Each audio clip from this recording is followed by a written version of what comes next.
नमस्कार, मैं हूं आपके साथ प्रदीप आजाद। केस डायरी की इस खास पेशकश पे अभी तक आपने देखा साउथ इंडिया के ऑटो शंकर के गुनाह के रास्तों का लेखा जोखा, और आपने जाना मुंबई के एक उस शख्स के बारे में जिसने गुनाह के जरिए सियासत की मंजिल तक भी अपनी पहुंच बनाई और जिसे जाना जाता था अरुण गवली उर्फ डैडी के नाम से।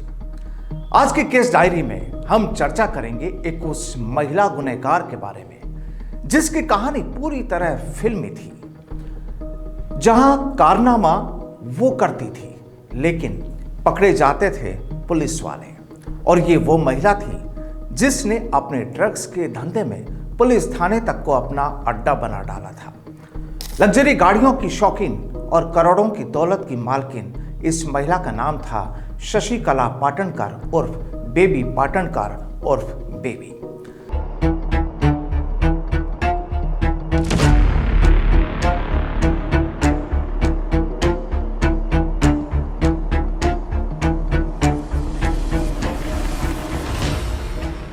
दरअसल बेबी उर्फ शशिकला पाटणकर के गुनाहों की कुंडली को करीब से जानने वाले पुलिस अधिकारियों की माने तो बेबी वर्ली कोलीवाड़ा में ही बड़ी हुई। वह अपनी मां और 4 भाइयों के साथ रहती थी। जब उसकी उम्र महज करीब 6 साल की थी तो उसके भाइयों का वहां के एक चर्चित बदमाश मारिया से झगड़ा हो गया। इस बीच आरोप लगा कि तीनों भाइयों ने मारिया का मर्डर कर दिया। आखिर पुलिस ने तीनों को गिरफ्तार किया और उन्हें जेल भी हो गई। अब घर में बेबी, एक भाई अर्जुन और मां बचे थे। बेटों की गिरफ्तारी से मां को धक्का लगा और 2 महीने में ही उसकी मौत हो गई। बेबी, जिसकी उम्र करीब 6 साल की थी, अनाथ हो गई। ऐसे में वह घरों में काम करके अपना जीवन गुजारने लगी। अर्जुन गैराज में काम करने लगा। बहरहाल दोनों भाई बहन की जिंदगी चल रही थी। इसी बीच उसके 3 भाइयों की सजा पूरी हो गई और वे जेल से छूटकर बाहर आ गए, जिसके बाद उसके एक भाई भरत ने अच्छी जिंदगी जीने का प्लान किया और भारती नाम की लड़की से शादी करके वर्ली के सिद्धार्थ नगर में रहने लगा। बेबी भी उसके पड़ोस में रहने लगी, लेकिन अब इस पूरी कहानी में एक नया ट्विस्ट आने लगा। दरअसल बेबी के भाई भारत की पत्नी भारती का एक भाई बल्लू भी उसके साथ रहता था, लेकिन वह नशे का आदी था और ड्रग्स लेता था। इस बीच साल 1996 में ही भरत के घर में चोरी हो गई। चोरी की घटना की जांच के लिए यहां पुलिस पहुंची और इस पुलिस टीम में था पुलिसकर्मी धर्मा कालोखे।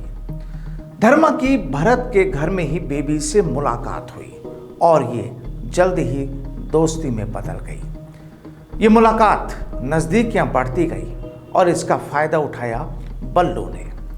ड्रग्स लेने के आदी बल्लू का शातिर दिमाग अब नई प्लानिंग तैयार कर रहा था। उसे लगने लगा कि बेबी के बहाने धर्मा भी उसका परिचित है और उसे पुलिस से अब कोई दिक्कत नहीं होगी।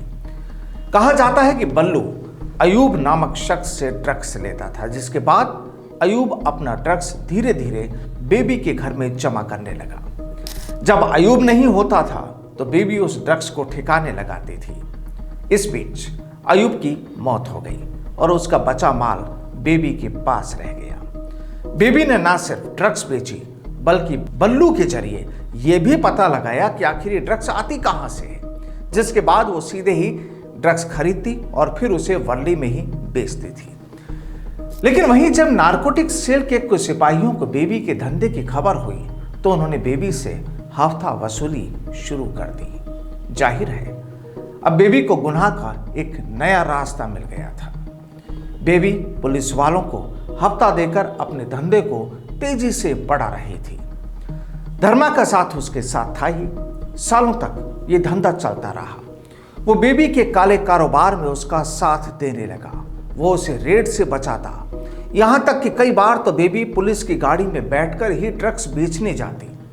पुलिस की मिलीभगत से बेबी का ड्रग्स का कारोबार कई गुना बढ़ गया। जाहिर है धर्मा और बेबी का रिश्ता किसी से छुपा नहीं रहा। बेबी को धर्मराज की गर्लफ्रेंड के रूप में मशहूर हो चुकी थी।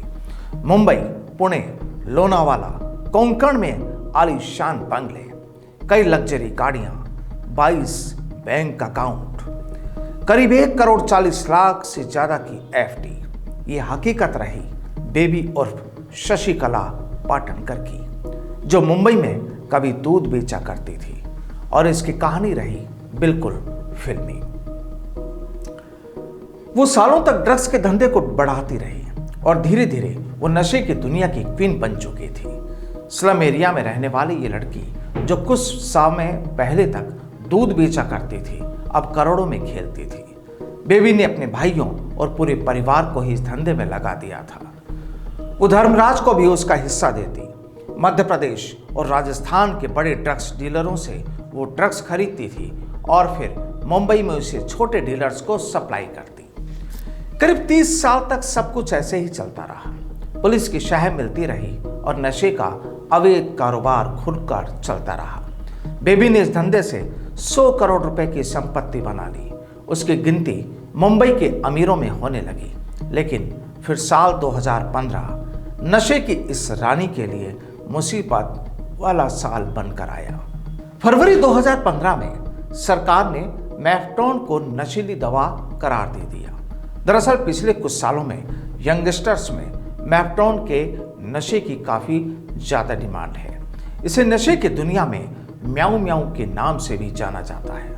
मुंबई में इस नशे का धड़ल्ले से कारोबार हो रहा था और बेबी पाटनकर मैफ्टोन की सबसे बड़ी डीलर थी। दूसरी नशीली चीजों के साथ साथ वो मैफ्टोन के जहरीले नशे को भी देश के युवाओं तक फैला रही थी। अब जब सरकार ने मैफ्टोन को जहरीला ड्रग घोषित किया तो उसके बाद पुलिस ने बेबी पर शिकंजा कसना शुरू कर दिया। जिस बेबी ने पुलिस की शह पर पूरे मुंबई में नशे का जाल फैला दिया था, वो अब पुलिस से बचती फिर रही थी। 9 मार्च साल 2015 को सतारा पुलिस ने धर्मा कालोखे के घर पर छापा मारा, उस पुलिसकर्मी के घर पर। तो वहां से 124 किलो मैफ्टोन बरामद की गई, जिसकी कीमत करीब 23 करोड़ रुपए की गई थी। लेकिन इसके साथ ही पुलिस को यह भी खबर मिली थी कि मरीन ड्राइव पुलिस स्टेशन में भी ड्रग्स रखी गई है, जहां पर धर्मा तैनात था। कहते हैं कि जब पुलिस स्टेशन के लॉकर को चेक किया गया तो वहां भी 12 किलो ड्रग्स रखी हुई थी। ये ड्रग बेबी ने धर्मा को संभालने के लिए दी थी। पुलिस स्टेशन के अंदर से ड्रग मिलने के बाद हर तरफ सनसनी मच गई। अब धर्मा को गिरफ्तार कर लिया गया। धर्मा ने बेबी का नाम लिया। उसने बताया कि मुंबई में ड्रग की मास्टर माइंड शशिकला पाटनकर उर्फ बेबी पाटनकर ही है और ये मैफ्टोन भी उसी ने रखवाई थी। इस ड्रग्स के खुलासे के बाद बेबी के परिवार के कई लोगों को गिरफ्तार किया गया, लेकिन बेबी का कोई पता नहीं था। लेकिन कुछ दिनों बाद पुलिस ने बेबी को भी गिरफ्तार कर लिया। 30 साल से ड्रग्स के धंधे को चला रही बेबी आखिरकार पुलिस की पकड़ में आ ही चुकी थी। हालांकि थोड़े समय बाद ही वो जमानत पर बाहर भी आ गई। तो ये थी ड्रग्स माफिया या फिर ड्रग्स क्वीन बेबी और शशिकला पाटनकर के गुनाह की दास्तां।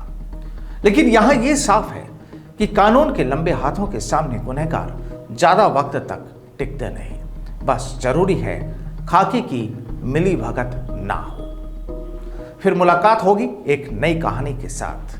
तब तक के लिए दीजिए इजाजत। नमस्कार।